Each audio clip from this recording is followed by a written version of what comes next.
مساء الفل على اصحابي الحلوين.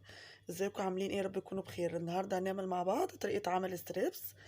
الفراخ ستريبس اهو زي ما انتم شايفين، انا جايبه معايا ورك وصدر، انا قطعتهم شرايح كده رفيعه بالطريقه اللي انتم شايفينها ديت اهو. دي طريقه جميله جدا لتقطيع الستريبس. وهنحط بقى ايه التوابل بتاعتنا. معانا معلقه عسل نحل، ومعانا شطه، وكل حاجه بقى معلقه صغيره. بهارات فراخ معلقة برضو.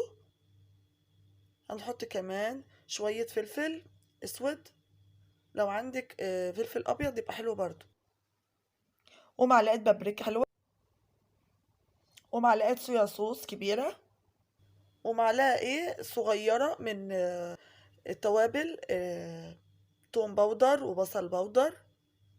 ونقلب بقى كله كده مع بعضه. يبقى حطينا ايه التوابل بتاعتنا، حطينا عسل، وحطينا بهارات فراخ، وحطينا توم وبصل باودر وبابريكا وشطة. هنقلبهم ونحط بقى معلقة بقى ايه ملح حلوة اهو. طبعا التوابل دي كلها نتبلها وبعد كده نحطها في التلاجة، نحطها ساعتين كده، وبعد كده ايه نشوف الوصفة بتاعتنا هنعمل ايه.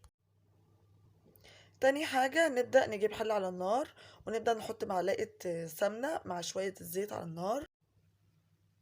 نبدأ نحط بقى البصل بتاعنا، هي بصلة صغيرة خالص. نعمل بقى ايه الرز الأصفر بتاعنا الجميل، نديله كده تشويحة كده جميلة.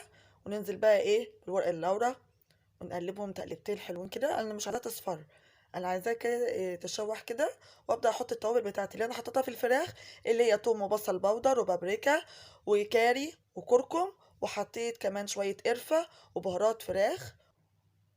ونحط لها كمان حبيتين حبهان كده صغيرين. وننزل كده على طول بالرز بتاعنا، ونبدا نشوحه كده مع التوابل بتاعتنا والبصل ورق اللورا والحبهان. حطينا كده الملح بتاعنا كده، ظبطنا الملح بتاعنا كده. هنبدأ بقى نحط لها شوية كركم صغيرين عشان بس اعزز بس اللون، عايزة اللون بس بتاعي يبقى اصفر وجميل كده. ونقلبهم تقلبتين مع بعض. وحطينا كمان المية بتاعتنا ومكعب مرق. طبعا انا مسخنه الكاتل جنبي هنا بميه سخنه، على طول بستخدمه على طول لعيار الرز لاي حاجه. وكده بقت تمام، قلبناها تقلبتين حلوين كده وبقت تمام. هنبدأ بقى نعمل السلطة كل السلو بتاعتنا. معانا جزر مبشور، ومعايا خس كابوتش مقطعاه قطع صغيرة، ومعايا مايونيز، ومعايا زبادي، ومعلقة عسل نحل. هناخدها بقى ايه من البرطمان الجميل ده. اول حاجة ابدأ اعملها، هجيب الزبادي، افرغ محتويات علبة الزبادي كلها في قلب البولة بتاعتي. بعد ما خلصت علبة الزبادي اهوت وفرغتها كلها في البولة، هبدأ بقى ايه اجيب العسل بتاعي، واخد منه كده معلقة كبيرة. واخدت كمان معلقة مايونيز كبيرة برضو، وابدأ اقلب كله كده مع بعضه. نبدأ بقى نحط له بقى شوية ملح وشوية فلفل، رشة فلفل صغيرة خالص. حطينا الملح وحطينا الفلفل، ونقلب بقى كله مع بعضه اهو. ده السمك بتاعه جميل جدا. نبدأ بقى ننزل بقى بالجزر الأول ونقلبهم كلهم مع بعض. نقلب كل الجزر مع بعضه. بعد ما حطينا الجزر على المايونيز والزبادي والعسل وتبلناه من الملح والفلفل، نبدأ نقلبهم كده مع بعض اهو. وبعد كده ننزل بالخس الكابوتش بتاعنا ونقلبهم كده مع بعض. ودي طريقته جميلة جدا. بعد كده هنجيب بقى الفراخ بتاعتنا الجميلة كده من الفريزر. انا كنت سبتها في الفريزر كده ايه تقعد لها ساعة كده او ساعتين. بعد كده طلعتها، ونشوف مع بعض هنعمل مع بعض ايه. انا كده جبت الدريسنج بتاعنا، المواد السائلة والمواد الجافة. طبعا انا كنت عملتها، بس طبعا اتحذفت معايا، فانا هقول لكم الطريقة بتاعتها على السريع. وبرده انا كنت منزلها برده عندكم هنا في القناة. المواد السائلة عملت فيها ايه، جبت كوبايتين دقيق، عليها 4 معالق نشا، حطيت ملح وفلفل وتوم وبصل بودر وبابريكا. حطيت التوابل بتاعتنا بقى ايه، ملح وفلفل، وحطيت توم وبصل بودر وبابريكا وشطة، وحطيت بهارات فراخ وكاري وكركم. دي التوابل بتاعتي اللي انا حطيتها في قلب ايه المواد السايلة، وبعد كده قلبتهم بالدقيق والنشا والتوابل بتاعتي، ونزلت بالمية بالتدريج بالمضرب بتاعي لغاية ما خليت السمك بتاعه سائل بتاعي زي عجينة الكريب بالظبط. عجينته خفيفة جدا، مش خفيفة ولا هي سميكة.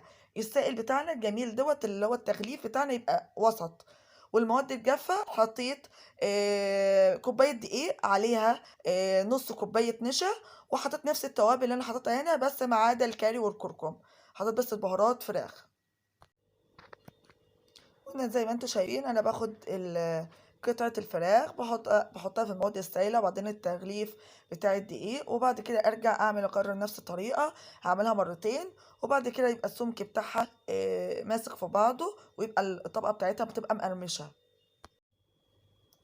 وهنا جبت بقى كيس فيجيتار حار. دوت الكيس دوت من ماي واي، فانا حبيت ان انا استخدمه بالحبه التانيين. يعني انا قسمت الكميه عندي على مرتين. كميه حطيت في قلبها الخليط اللي انا عملته، والكميه التانية عملتها بالبهارات اللي هي المقرمشات.